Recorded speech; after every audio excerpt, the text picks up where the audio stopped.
we can talk also about Gilgulim. Yeah. Okay. Here we go. So, first of all, Shalom Aleichem. It's Yaakov, I'm shepherd here from King David Sum, KingDavidKabbalah.com. And with the help of Hashem, we're starting a new series of classes, Bezrat Hashem, that is open, questions and answers, all kinds of different subjects, Halakha, Kabbalah, all different things that people will be interested. So people will be able to ask questions.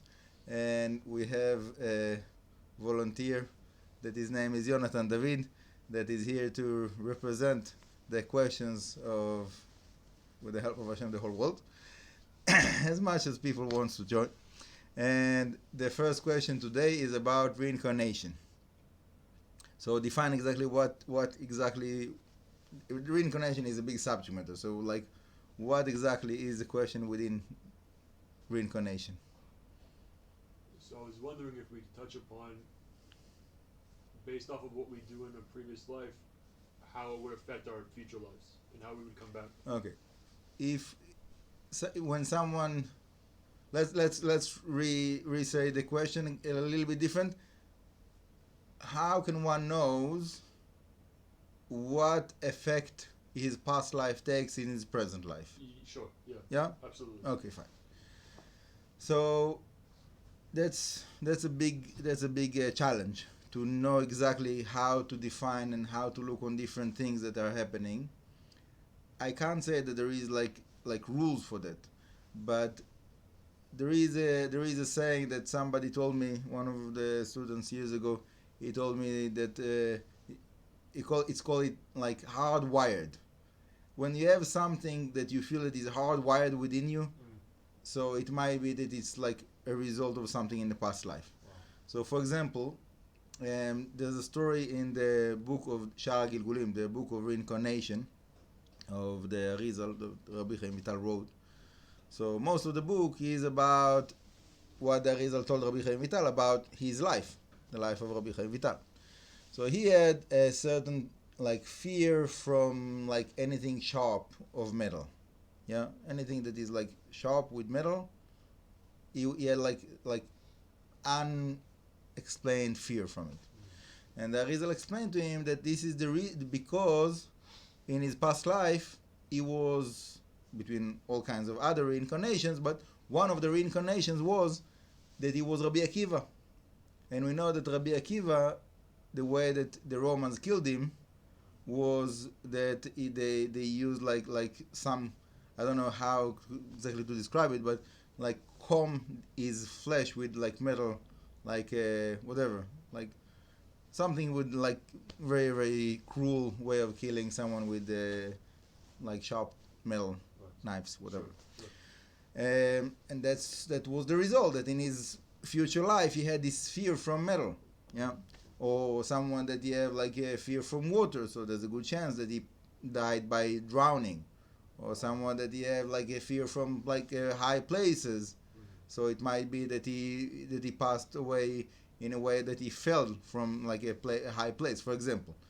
You know, not only with fears, but one of the things is unexplained fears that people have, all kinds of phobias that people are like suffering from. Wow. That can be from past life.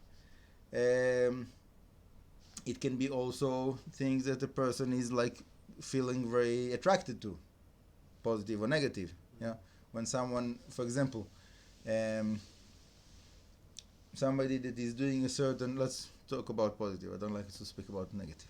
So someone that you have a pool to do, for example.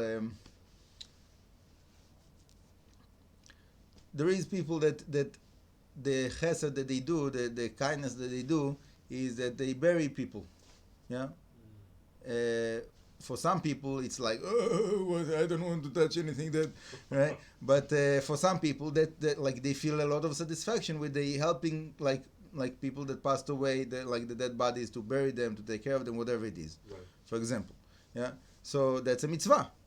In the Torah, it's one of the biggest mitzvot is to take care of burial. Yeah, so there's like the people in the Jewish communities that they're taking care of their burial, they call them Chevre Kadisha, the holy guys. Yeah, they're literally in Aramaic. Yeah, so that's like it's a big thing. So someone that he feel like pull that he wants to deal with it, he wants to help with that. So it might be that also in the past life he was dealing with that and he dedicated his life for that, and now in his present life he like for whatever reason he feels like that's what I want to deal with. So whatever it can be, like that will be his work or to do it after the work. I know a few people that they were dealing with it. For me it's like not attractive at all. That's not what I want to deal with. But I know some people that for them it was wow, I'm doing that. That's like the biggest thing. Okay, fine. Baruch Hashem, good for you that you're feeling like that. Now, another thing that is important, that even though I said I don't like to speak about negative, but the purpose is to help people, right? That's the whole purpose of all those classes. So we all want to get to our Tikkun, to rectify our neshama, right? So when a person is getting to a stage in his life that he feels like I have this thing in my life that every time I'm stumble with, every time I'm falling down with the same kind of negative act, that is like, some people, for them, they get really, really, take it hard. There was someone here, for example, that he was like very, very nice guy. Like most of the time, 95% of the time, very nice guy. But sometimes he was getting upset, and when he was getting upset, he was really like losing it. He was like not controlling himself at all, saying things he doesn't want to say, doing things he doesn't want to do. He was like really like out of it. And he told me, Rabbi, it's so frustrating. Like I'm building and I'm doing good and I'm like creating something within me with people, and then like it happens and I'm losing everything. All kinds of different things, each person with his own like thing. And something like that is follows a person's life, that is, you have to deal with it. It's like part of him. Yeah. So that can be something that is carrying with him from past life. And that's why it's so difficult for him to get over it in this life, because it's like we said, it's like hardwired within him. Now, the first thing that I would recommend for anyone that is dealing with anything, which is probably everybody,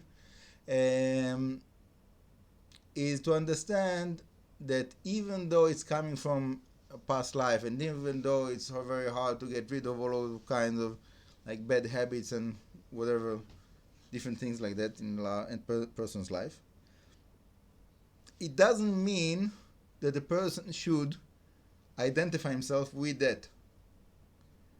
So the first step to change is not to identify a person's with that negativity. Okay? Yeah. That will be the first thing. Meaning, it's something that happens to me, but it's not me. It's something that I'm as if, in a way, forced to be within that, but it's not where I want to be. So, if when something like that happens, a person, instead of like giving up and saying, okay, here we go again, and drop himself into it and let himself to be carried away with it, is saying, Hashem, that's not what I want to do. Please, Hashem, help me to get out of it. Please help me to change. I want to be a better person. I know that I can be better than that. Please, Hashem. And so on. Whatever is the creativity of the prayer of the person is. That will be the key to change. Okay? And I'll tell you about a story, a true story, that someone that was here years ago, and he had a tremendous lust for ladies. He couldn't hold himself. Like he was doing great. Everything was like, he was religious, keeping Shabbat, keeping kasher, everything. But that thing, he was not able to control himself. Every time, like something happened, he met a girl, somebody called him, whatever it is, every time was falling into another like story like that, that he was like destroying all of his spiritual life. He was feeling like down and depressed afterwards, and so on and so forth. And he came to all kinds of he went to all different rabbis to ask for advice, and he said like, I want to be better, I want to stop with it, I want to live the like life of that I believe. I believe in Hashem, I believe in the Torah. And people gave him different advices. One time he went to one of the big tzaddikim of that are here in Yerushalayim, Rav Morgenstern, that gave him a very interesting advice that no one gave him before. The advice was, when it happens to you, you have to remember within the act that it's not you. It is like some negative force that is controlling you against your will. You're there, you have to be part of that, but it's not you. There's something else that is like taking your place and playing with you. Is this considered the Yetzer Hara or no? A little bit. Something. But when he was holding to that view, so obviously no one wants to be controlled by something evil. Right. So that's like a terrible feeling, to feel that like somebody else is taking control over you and you don't control yourself. And not long afterwards, like in the beginning he continued, but not long afterwards he met a girl that he decided, okay, that's it. It's enough for me with those nonsense. I'm gonna marry this girl and that's it. And that's it. They got married. They have children. They're living a religious life. So that switch of understanding, it's not me. I'm pure. I'm holy. I'm a good person. I'm not part of those like negative things. That can make a difference. Anyhow, let's go to the next question. Is there another question? We were discussing something else before about relation to the Gilgulim or something else? No, before the Gilgulim. Okay. So somebody was asking me about intermarriage. That's a touchy subject, specifically when it goes to the whole world. Right. So the question was like, what's wrong with it? Jew and non-Jew are getting married. If they love each other, like, what's the problem? Why the Torah is against it? So it's a hard one to answer. But the first answer, to be straightforward, is that even if we don't understand why something is prohibited in the Torah, if we believe in the Torah, we take it for granted that all what's in the Torah, the whole package, is true, and we follow that, even though we don't understand, even though we don't like it, even though it's hard for us to accept, but it's part of the Torah. Part of the bitachon with Hashem, you have to believe. Yeah, so that's the like first answer that goes forward. Now, after we accept it, that it's true, and it is prohibited because the Torah said so, so now we can try to understand like what's wrong with it. Not that if we don't accept it, if we don't agree with it, so we can say that it is permitted now. We accept it is prohibited, but we want to understand why. So the way that I answer that is that everything within the creation have a functionality. Everything within the creation have a purpose. And when you're taking two different things and you put them together, that it should be, the connection between them should be that they are helping one another to complete their purpose. That is a positive connection. When you have a connection of two things that the result of the connection is that they don't fulfill their functionality, they don't fulfill their purpose, so that's a wrong connection. So a Jew have its purpose within the creation, and non-Jew have its purpose within the creation, and when you put them together, so they are blocking one another from completing their purpose, completing their functionality. So what's the reason to do so, to complete it? Because of lust and desire? Somebody calls it love. Okay, so we can discuss what is real love. Okay, for me, real love is to connect to Hashem. So anything that helps me to connect to Hashem, I love it. Yeah, something that is holding me back from connecting to Hashem, it might be that like it gives me pleasure, gives me all kinds of different satisfactions, emotional, spiritual, physical, whatever it is, but it's not something that I love because it doesn't bring me closer to Hashem. Okay. The discussion of what is love is a long discussion over the humanity. Many years and many big people were trying to define it. That's my humble definition. And okay, Bezrat Hashem to be discussed further on. But now I can say that the children that are coming out from intermarriage, it's not because of the children that it is prohibited or not, but the children that are coming out from that, so many times they have like very big like problem of self-identification. Who am I? I know many people like that they came to me, and they have like a big issue of like going in the world and they don't know who they are. And that's a terrible feeling. That's the people that are suffering from that, like usually they have like very miserable hard life, and usually they might like get to a point that they want to like go all the way. So okay, whatever, there's like all kinds of halachic applications of that. Who was the Jew, who was the non-Jew within the marriage, and according to that will be the result of the children. But anyhow, the point is that the purpose of the whole creation is to come closer to Hashem, and that's what we should like. That's how we should measure anything within our life. Whatever it is that we are considering, the question should be, does that going to bring me closer to Hashem? Right. Is that going to hold me back from my relationship with Hashem? Right.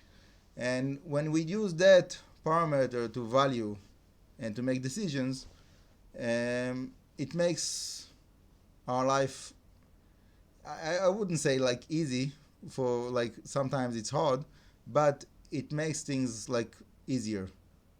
Because I think that one of the most difficult things for many people is to make up their mind. Many people, they have like many possibilities, and they suffer from like there's too many possibilities. Like it's so hard to make a decision. Right. You know, somebody that you have like one thing that he can eat for breakfast, so there's no question. So you just like take whatever it is and eat it. You know, somebody that you have like all kinds of different possibilities. So it's like, wow, it's like, so what I'm gonna like eat? And sometimes he wouldn't eat because he couldn't make up his mind, and all kinds of different crazy scenarios that happens with that. Anyhow, that's for that. And yeah. Can I ask another question? Go ahead. So I was told recently that our bodies are compared to the Beit HaMikdash. Our bodies are compared to Beit HaMikdash. Have you heard this before? Yeah, I can relate to that. The question is, what is the purpose of the comparison? And what is the comparison? Yeah.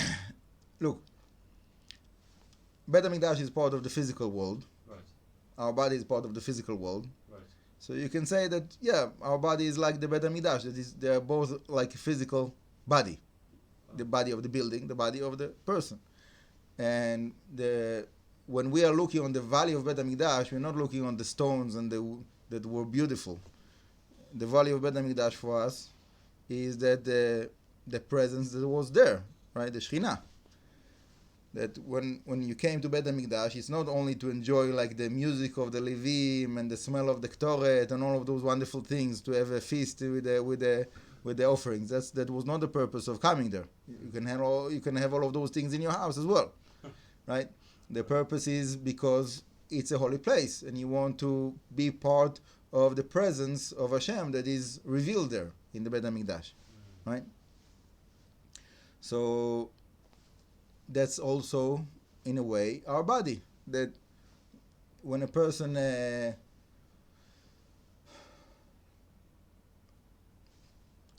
what is the value of our physical body? Yeah, what is the value of life?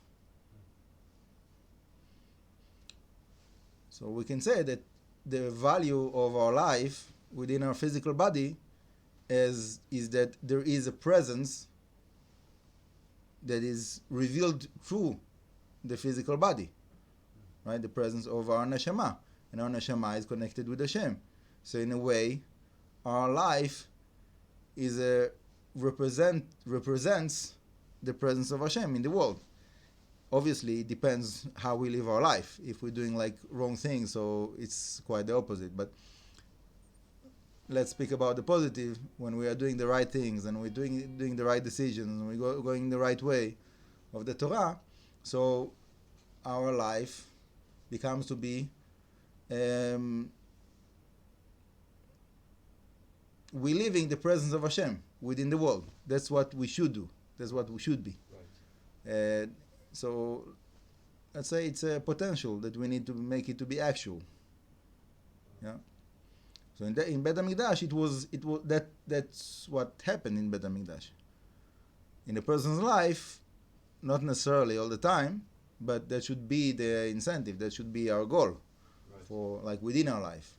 What is the goal in one's life? That within his life he will be able to be the presence of Hashem in the world through his life, through his body.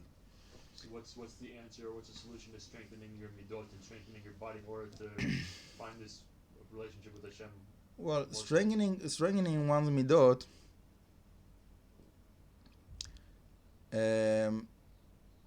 Let's define it a little bit. We have our character traits, right? And usually, it says in the Parashat Shavua last week, we read, Yetzer lev adam ra mineuраv. Usually the character traits is negative. Yeah, you see like children are very selfish, and like all what they see is what I want, what I need. I don't care about anyone else. Yeah, that's a child. Yeah. And most of the adults are like children also. No, they didn't grow up, right? Unfortunately, including myself many times.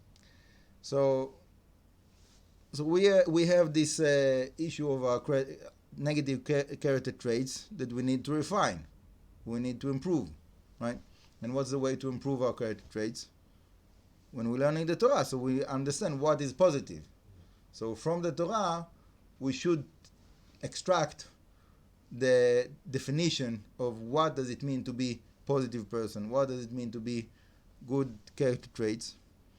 And then when we're changing ourselves to be in line with the Torah, so that will be to refine our character traits and to use our life to connect to Hashem. Now, obviously it's a challenge. Right. It's a big challenge.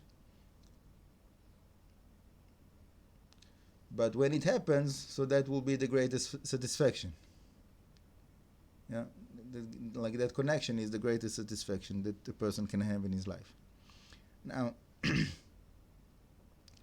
the main thing that is holding us back from doing that is that we have all kinds of bad habits, lust and desires, all kinds of different things like that.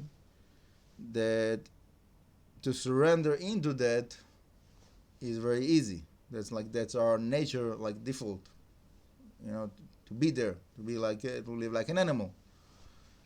So to become to be a human being, not an animal, to be elevated from the animalistic, animalistic character traits, Right. and to train ourselves and to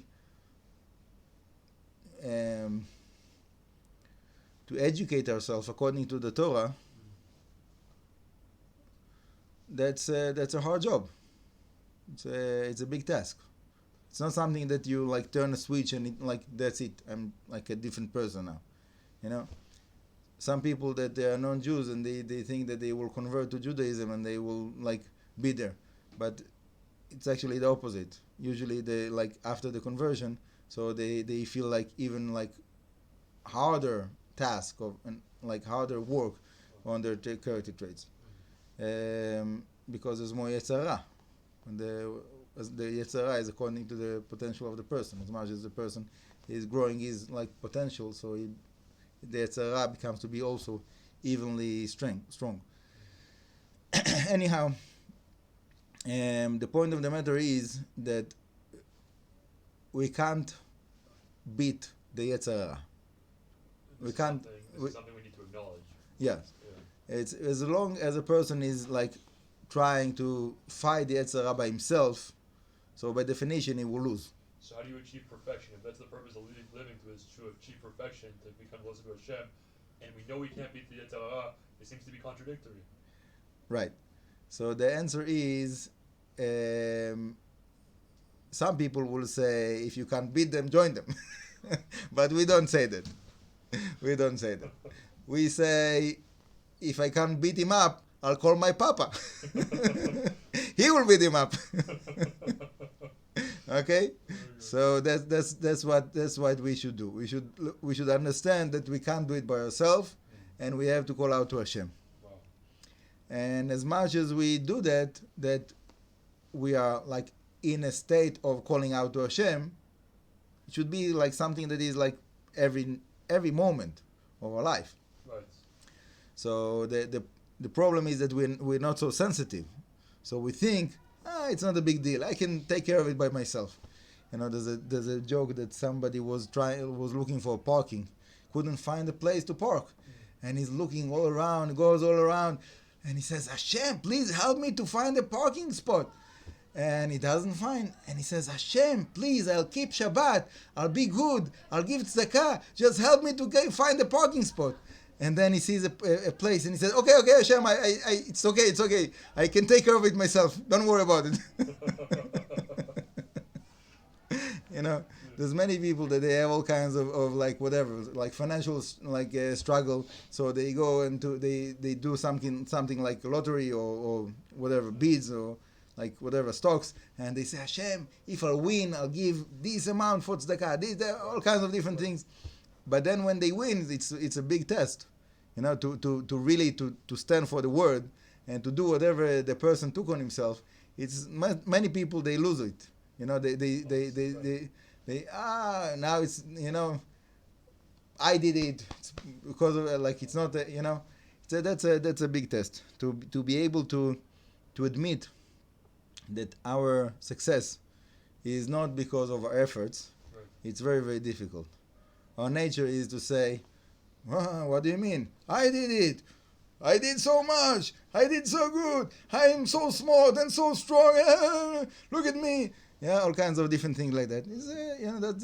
That's very easy to say, and that's what most of the people in the world are dealing with all day long. But that's part of the teachings that the Rabbi is teaching us. That no, Hashem gave us the strength to do whatever is that we did successfully. So the point is, we have to be in touch with Hashem in any circumstances in our life. If we're succeeding, we have to be dealing with saying, thank you Hashem, thank you Hashem, thank you Hashem. If we feeling like a failure, whatever it is, so we should also say thank you Hashem, but to understand that it's part of what Hashem gave us to deal with, and we have to grow from that. and it's a test, and it's difficult, but the difficulty is helping us to be stronger and to be more successful from now on. And within the test, when something is happening, so all the time to pray to Hashem, to ask for help, and so on. So when we're living our life in this way, that all the time we are in touch with Hashem, all the time we are strengthening our relationship with Hashem, so then we're not waiting for something like negative to happen to us to call out to Hashem, something severe. There's many stories of people that they had to get to a certain like breaking point, and only then they turned to Hashem. Like they couldn't turn to Hashem until they got to a certain breaking point. Yeah, and why to wait until that like breaking point? Whatever it is that is happening, just take that as an opportunity to call out to Hashem. There's a nice story that I don't remember where I saw it years ago, that there was two people that went to visit the rabbi, and it was before the cars and everything, so it was like a journey, and it was like 3 weeks journey. And when they went out to the journey, so one told his friend, like, you're missing a button in the shirt. It's not like respectable to go to visit the rabbi when you're missing a button. Make sure that you like putting it together. Right. So he said, okay, fine, I'll take care of it.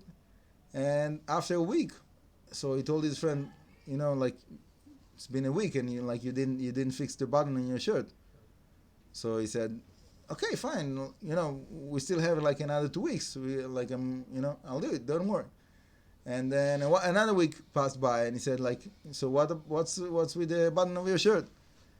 So he said, like, look, I didn't get to do it. So his friend told him, did you pray? I mean, what do you mean? Did you pray to Hashem to help you to fix the button of your shirt? He said, what?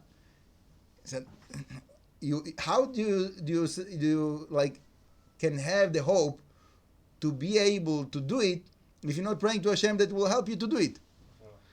And sure enough, he prayed to Hashem, and then the following day he did it. So for us, we have a certain like perception of like, like this thing is like, it's too small to Hashem. Like, I don't want to bother Hashem with that like small need. If it was something like serious, big, so then I will ask Hashem to help me. Right. But something like that, I don't need to ask Hashem to help me with that. But why not? Why not? There's nothing that is too small, and there's nothing that is too big in the eyes of Hashem. The whole idea is like Hashem is doing all of those different things, all of those needs that we have, that we will approach Him. Right. So, like, why are you waiting for the big needs? Use the small needs. Sure. So Hashem will keep it small. Like, why to wait for something, a big wave to like a big storm in someone's life until he's calling out to Hashem. And that's a big lesson. That's a big lesson, and the Yetzirah is always there to help us to forget about it, and to go back to that, comfortable position of, okay, I'm in control, I can do it, everything is okay, don't worry, watch me, I'm the driver, I'm going, I'm doing like all the different things in my life, I'm controlling my life, I'm leading myself, and so on and so forth. And that's it's a shame, because that's like missing the point. Right. The whole point is to surrender to Hashem, right, and to accept the fact that Hashem is the driver. Hashem is taking care of you, your life, everything, the whole world. And I want to put in like the whole like situation in the world today. There's many people that are in very big stress. What's going to be this, that, the viruses. New world order, world economy crashes, this, that, all kinds of different things. What's going to be? Who's going to take care of us? What we're going to do? And so on and so forth. So, if you look on like the whole situation and you don't have faith with Hashem, so it is very stressful. It's very hard. I would say maybe impossible to live like that.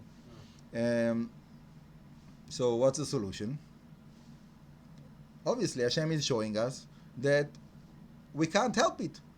We can't do anything. Can you help can you do something like to stop the spread of the virus? No. People think that by wearing a mask it will stop it. No. There's a community in Israel, I don't know where it is, somewhere, whatever, that they were very, very strict. They blocked the whole like settlement. There's no one coming in, no one going out. Everybody, if you want to deliver something, you have to bring it close to the gate. Someone else will take it. Like really isolate themselves, like 100%. And still people got sick. Some people died. So what, it's not something that is in our control. And it's for sure about the world economy. It's not in our hands. And all of the rest of the things, whatever, global warming, this, that, all kinds of big problems. It's nothing that someone can, help by himself to fix. Right? So what can we do? Ask Hashem. Hashem, please help us. In other words, like we said about the individual life, the same thing about the whole world. Instead of taking every opportunity to approach Hashem together, why not to make for tomorrow, for example, a world prayer that everybody will pray together to Hashem. For example, why to wait for some like crazy thing that will happen and then to call out for something like that? We're waiting for like some crisis, and only then we're calling Hashem. So obviously Hashem will bring this crisis to us because He wants us to call Him. So if we didn't call until now, so He's pressing us until we will call out. Right. He's trying to draw us back to it. Yeah, the whole purpose is that we will get to that understanding that we can't do it by ourselves. We need the help of Hashem, and we're crying out to Hashem. So the bottom line of that, the conclusion of that, is that no one needs to wait for anything to happen to approach Hashem. Right. In any moment, every moment, as much as a person is able to, just, the most simple form of Jewish meditation. I have it on my business card. It's not a business card, but whatever, the card that I'm giving with my details. I have like 3 steps for Jewish meditation. Close your eyes, breathe deeply, and contemplate about Hashem. That's it. Finished. Just like get Hashem in your life. Bring yourself to Hashem consciousness. And as much as we do that, so we can live our life happily and peacefully. Right. So, going back to close remark about all those world situation, somebody visited me a couple of weeks ago and he was very, very worried about all those different things that are taking place. Right. And I told him, look, for me, I look on all of those things and I'm full of hope, because I know that as much as there is negativity in the world, the positive side is always stronger. That's a given. It's a statement that I believe.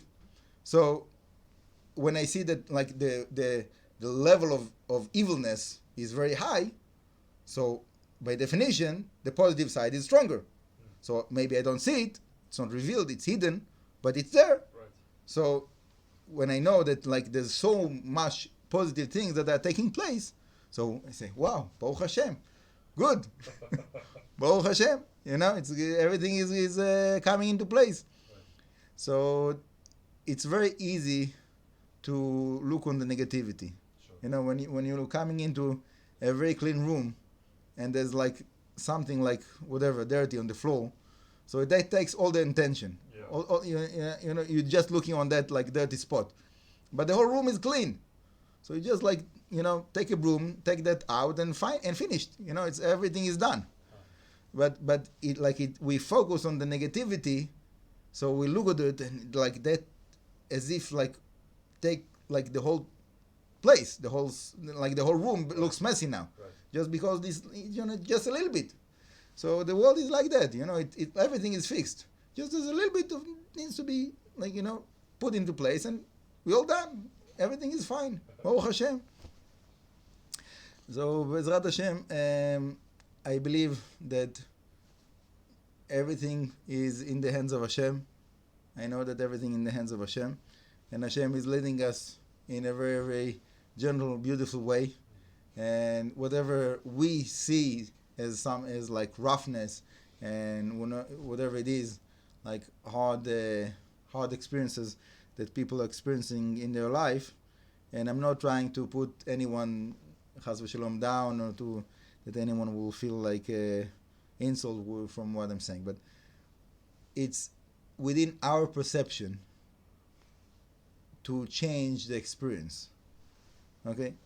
The easiest way to do it, and it's not the best way to do it, but the easiest way to do it is to look on some other people that are suffering really much more than us. Yeah. So when someone he feels like miserable, and then he looks on someone that really doesn't have anything, or almost doesn't have anything, and then he feels, Baruch Hashem, I'm good, I'm okay, I have this, I have that, and so on. So that can change the reality. But we don't need to look down on anyone else to feel good with our life.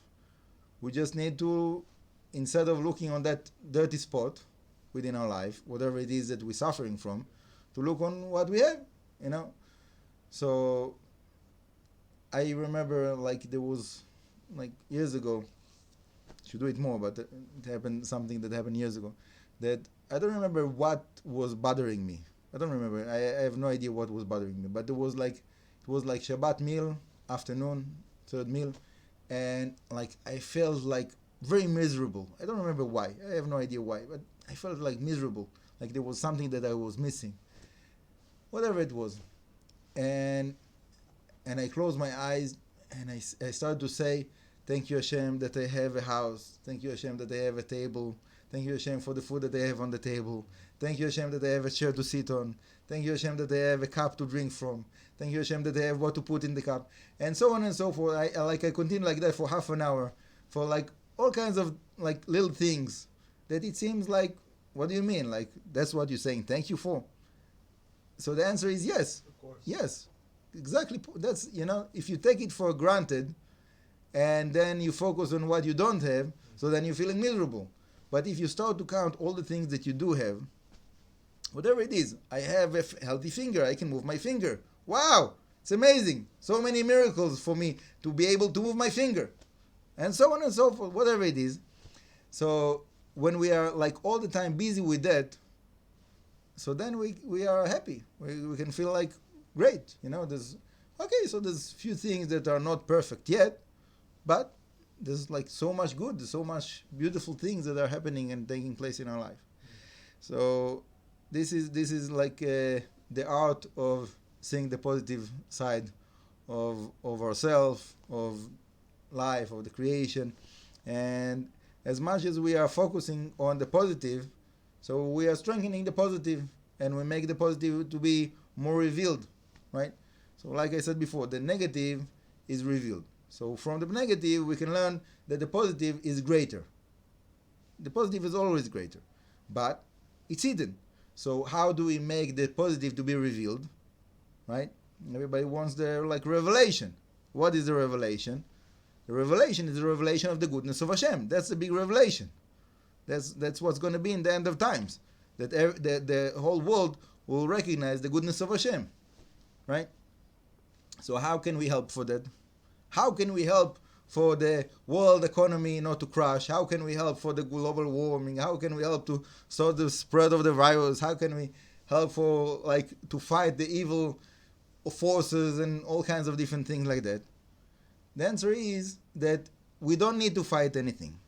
We just need to strengthen the positivity, to look on the positive side, to strengthening the positive, whatever it is, whatever takes place in our life, in other people's life, to always to be positive, to look on other people, to tell them, look, Baruch Hashem, you did so good, you did that, you did this, thank you for this, thank you for that, you are such a good person, I love you.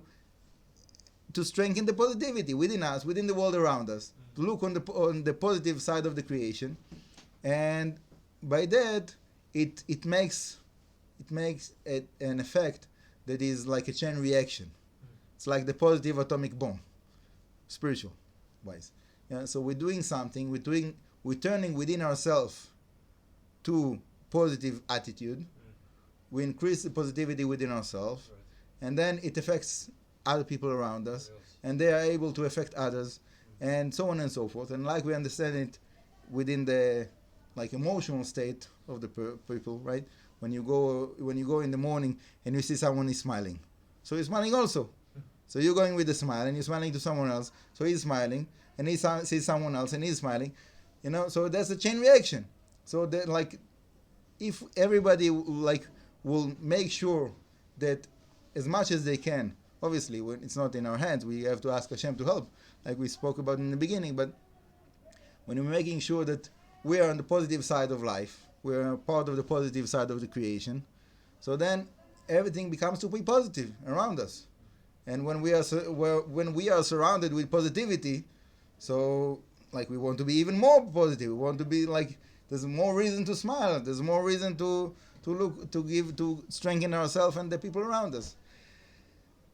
So, Bezrat Hashem, I hope and pray that we will all strengthen ourselves, one another, and be positive to ourselves and to other people, and to approach Hashem in every moment of our life, Bezrat Hashem. And Baruch Hashem, it's so many blessings that are already within our life and within the world. And as much as we appreciate them and we are saying thank you Hashem for those blessings, so then there's more blessings that are coming with it, Bezrat Hashem. Baruch Adonai Leolam, Amen v'Amen. Thank you very much.